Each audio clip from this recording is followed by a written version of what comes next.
انداز ہے لڑکے اور لڑکیوں کی شادیوں کے لیے اور ان کا بخت کھولنے کے لیے. یعنی میں ایران میں بھی اس کو بخت کہا جاتا ہے, بخت کھولنا یا ان کی شادیوں کا جو مسئلہ ہے, ظاہر ہے ایک بہت بڑا مسئلہ تو ہے, اور صرف یہی مسئلہ نہیں ہے, ہر جگہ تقریباً یہ والے مسائل جو ہیں وہ پائے جاتے ہیں. آیت اللہ ناصر مکارم شیرازی نے اس کا ایک عمل بتایا ہے, اور یہ عمل ان کی اپنی آفیشیل ویب سائٹ کے اوپر بھی ہے. تو ان سے یہی والا سوال پوچھا گیا کہ بخت کھولنے کے لیے, قسمت کو اپنے صحیح کرنے کے لیے, اور لڑکے اور لڑکیوں کی شادی کی جو مشکلات ہیں اس کو دور کرنے کے لیے کوئی عمل بتائیے. تو آیت اللہ ناصر مکارم فرماتے ہیں کہ انہوں نے کہا کہ سب سے پہلے تو چیز یہ ہے کہ جس پہ عمل کرنا چاہیے ایسے افراد کو, وہ یہ ہے کہ ہر نماز کو اول اوقات میں ادا کریں, خصوصاً نماز فجر کو. کیونکہ ہم عام طور پہ یہ دیکھا جاتا ہے کہ لوگ جب دن نکل آتا ہے اس وقت تو نمازوں کو اول اوقات میں پڑھ لیتے ہیں, لیکن فجر کی نماز کو بالکل قضا ہونے سے چند منٹ پہلے کھڑے ہو کر پڑھا جاتا ہے. انہوں نے کہا ہے کہ ہر نماز کو اس کے اول اوقات میں ادا کرو, خاص طور پر نماز فجر کو بھی اول اوقات میں ادا کرو. پھر فرماتے ہیں کہ نماز فجر کو ادا کرنے کے بعد 70 مرتبہ اپنے دائیں ہاتھ کو اپنے سینے پر رکھ کر یا فتاحو کا ذکر کیا جائے. یا فتاحو, یا فتاحو کا ذکر بڑا, ویسے تو 70 دفعہ کا یہاں پر تذکرہ ہے, لیکن 135 دفعہ بھی بہت سی جگہوں کے اوپر لکھا ہوا ہے.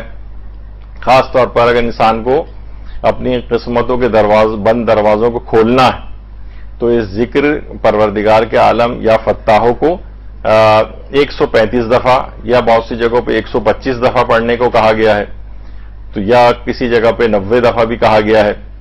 تو بہرحال جو آیت اللہ ناصر مکارم شیرازی نے جو لکھا ہے کہ نماز فجر کے بعد اپنے دائیں ہاتھ کو سینے پر رکھا جائے اور 70 دفعہ یا فتاحو پڑھا جائے, اس کے بعد 110 دفعہ درود پڑھا جائے, 110 دفعہ درود.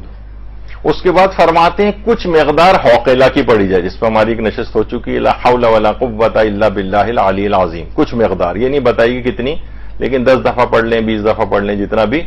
اس کے بعد کہا کہ کچھ مقدار میں صدقہ دیں, اور اس کے بعد اپنی حاجت کو اللہ سے طلب فرمائے, تو انشاءاللہ بہت ہی جلد قسمت کے بند دروازے کھل جاتے ہیں اور شادیوں کے مسئلے بھی حل ہو جاتے ہیں.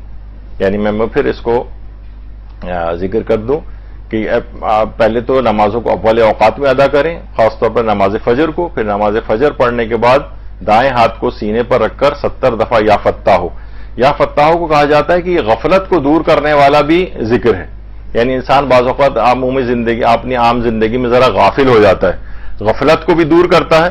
اور یا فتاحو کو کہا جاتا ہے کہ 2 رکعت نماز پڑھنے کے بعد اور 150 دفعہ یا فتاحو کو اگر پڑھا جائے تو بہت سے مخفی جو امور ہیں نا وہ آپ پر ظاہر ہو جاتے ہیں, بہت سی پوشیدہ باتوں کا اظہار ہو جاتا ہے. تو بہرحال یا فتاحو کو انہوں نے کہا ہے کہ یہ 70 دفعہ دائیں ہاتھ کو سینے پر رکھ کر پڑھا جائے, اس کے بعد 110 دفعہ درود, کچھ مقدار حوقلہ کی, اور اس کے بعد صدقہ دیا جائے, اور صدقہ دینے کے بعد اپنی حاجت کو اللہ سے طلب کیا جائے. تو انشاءاللہ بہت ہی جلد اس کے اثرات نمودار ہوتے ہیں. تو اس کے اندر بھی ایک اہم رول جو ہے 110 دفعہ درود کا ہے, جو انسان کے قسمتوں کے بند تالوں کو کھول دیتا ہے.